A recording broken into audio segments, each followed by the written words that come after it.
We want to simplify some radical expressions. Right, so we need to remember our properties for radicals. Let's say the square root of a times the square root of b is the same thing as the square root of a times b. And of course, this whole process also works backwards. The square root of a times b, that's the square root of a times the square root of b.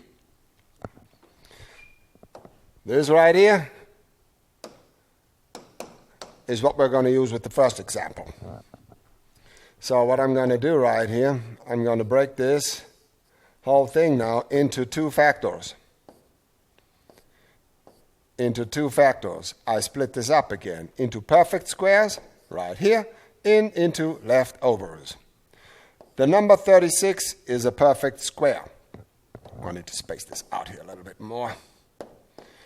And x cubed, now x cubed has a perfect square inside, and that is x. Let me remind you about this. X cubed is the same thing as x squared times x to the first. So, there is a perfect square, this one is not. In general, even exponents are perfect squares.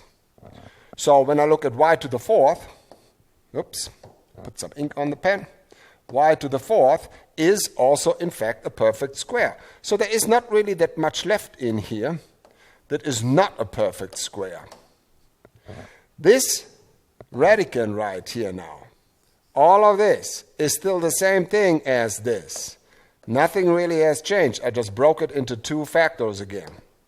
All right? And the reason why I did this is because now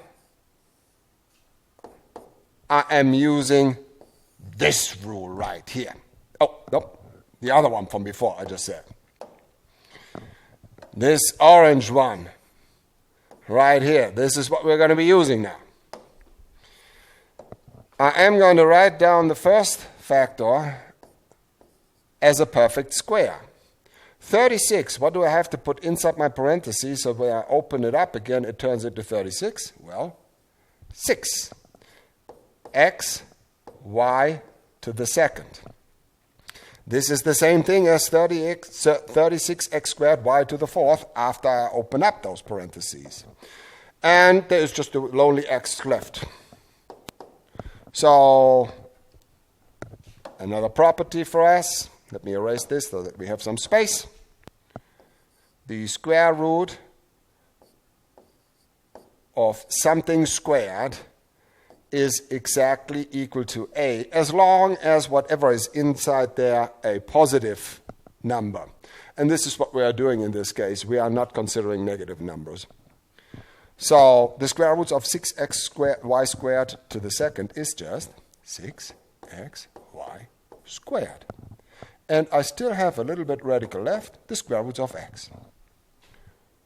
Let's have a look at the second one. For the second one, I'm going to first have to do something else. I have to use the first property. That means I can merge both of these radicals together. Multiplying it first, and then do the exact same thing that we did with the last problem. So let's have a look. 9 times 3, that would be 27. X to the first times x to the second, that's x to the third. Y times y to the third, that's y to the fourth. And a factor of z. So this is just multiplication of two polynomials. Now, the same thing that I have done just a moment ago. 27 has a factor of 9. X cubed has a factor of x squared. Y to the fourth is perfect because it has an even exponent. This is what will be our perfect square. Now what is left over right here? Factor of 3, one factor of x, and one factor of z. If I would multiply this back out again, I would get this right here. So you don't really introduce anything new.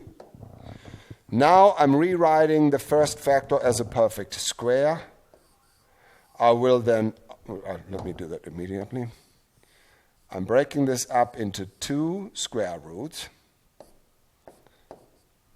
9, 3 squared, x squared, y to the second squared will be y to the fourth. And back here, I'm still having 3xz. This is the leftover.